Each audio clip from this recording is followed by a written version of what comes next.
Reporting that Hobby Lobby has won this case. According to the Associated Press, the justices did a 5-4 decision, so it was a close one. You may remember we had one of the lead attorneys on this case from the Beckett Fund on the other day. She was hopeful that it would be a unanimous decision. That is not the case. And the decision will be read by Justice Alito, who has written both of these decisions this morning. This is the first time that the High Court has ruled that a profit-seeking business can have a religious viewpoint under federal law. Now, you may remember that religious institutions obviously contested this initially, and the administration said, basically, we'll find a loophole for you. We don't expect the Catholic Church, for example, to pay for contraception for their employees, that there would be a way to get around that by pushing it back to the insurance company themselves for the purchase of those. But in this case, they are also saying that that can apply to a private company, in this case, Hobby Lobby and the furniture company in Pennsylvania as well. Let's bring Britt Hume back in with your reaction to this, Britt. Well, the early word that we're getting on this, Martha, is that this decision applies to closely held corporations. That would mean a company like Hobby Lobby, which is family owned. That would also apply to the other company involved here, which was closely held. Mm-hmm. So that narrows the scope of the decision here. In other words, if General Motors suddenly announced that it, by virtue of some vote of its board, decided that it had a religious objection, that might not apply here. So they've narrowed this down, and it's 5-4. So to some extent, I mean, this is obviously a win for Hobby Lobby, and it's a win for other closely held companies whose owners have strong religious convictions that would apply. But it certainly doesn't apply to all companies, and it certainly doesn't toss out the contraception mandate, broadly speaking, from what we can tell so far. Shannon obviously will have a fuller read on this when she's had a little more time to read it. I'm just giving you a little preview here of what I think we're going to hear. Indeed. And as you point out, public companies that have shareholders that are also part of the ownership process in those companies would not, it appears, be able to argue this. It's family-owned companies that have a religious perspective in the way that they run their company. Closely held is the phrase. Indeed. And people have the opportunity to either work for that company or not work for that company based on what kind of coverage they want to get. Let's go to Judge Andrew Napolitano. Stand by for us, Britt, if you would. What's your reaction to this, Judge? My reaction is that this is a narrowly tailored and appropriate decision by the Supreme Court respecting the religious rights of the owners of these corporations.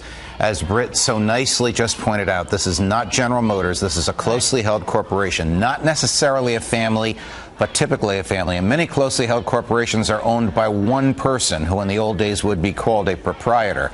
So basically the court is saying, where you're not a public corporation, where you do not have the public buying and selling your shares of stock, where you have a small group of incorporators and shareholders, all of whom know each other and have the same interest, you don't have to follow this mandate. Judge, stand by, of course. Let's go to Shannon Bream, who's reporting from the steps of the Supreme Court. Shannon, what can you tell us?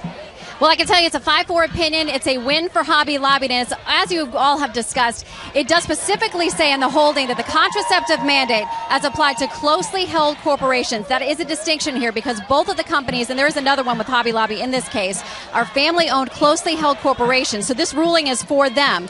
But essentially in this opinion, 5-4 opinion by Justice Alito, the split you would expect with Kennedy going with a more conservative wing, says that in holding that the HHS mandate is unlawful, we reject the government's arguments that the owners of companies forfeit all their protections when they decide to organize as corporations rather than as sole proprietorships. And basically it goes on to say that the regulations here violate the religious freedom as under the federal law, the Religious Freedom Restoration Act, which prohibits the federal government from taking any action that substantially burdens the exercise of religion unless it's the least restrictive means. And what I've read of the opinion before, and it is a big one, but so far what we see is basically the reasoning from Justice Alito is that this isn't the least restrictive means. Women have other ways to get this birth control. It's not that they're banned from getting it, but in this case, there's got to be a workaround where Hobby Lobby does not have to underwrite or provide cost-free access to 4 of the 20 contraceptive methods that are covered by the HHS mandate. Those 4, they believe, trigger abortions. They don't see them as birth control pills or something along those lines. They distinguish them. They're talking about morning after pill, IUDs, things they believe that once there's a fertilized egg can end the pregnancy. Justice Kennedy wrote a concurring opinion, meaning He goes with the majority here, but he wrote his own opinion. I'll have to look at that. He's obviously the key swing vote here. And one of the key problems he had during oral arguments was the fact that this law and these requirements came not from an elected body, not from Congress, not from one of the three branches, but from an unelected bureaucracy, the Department of Health and Human Services. He found it very troubling, at least during the oral arguments. His indication was that an unelected bureaucrat could set this policy. At the time, it was Secretary Sebelius. Now we have Secretary Burwell.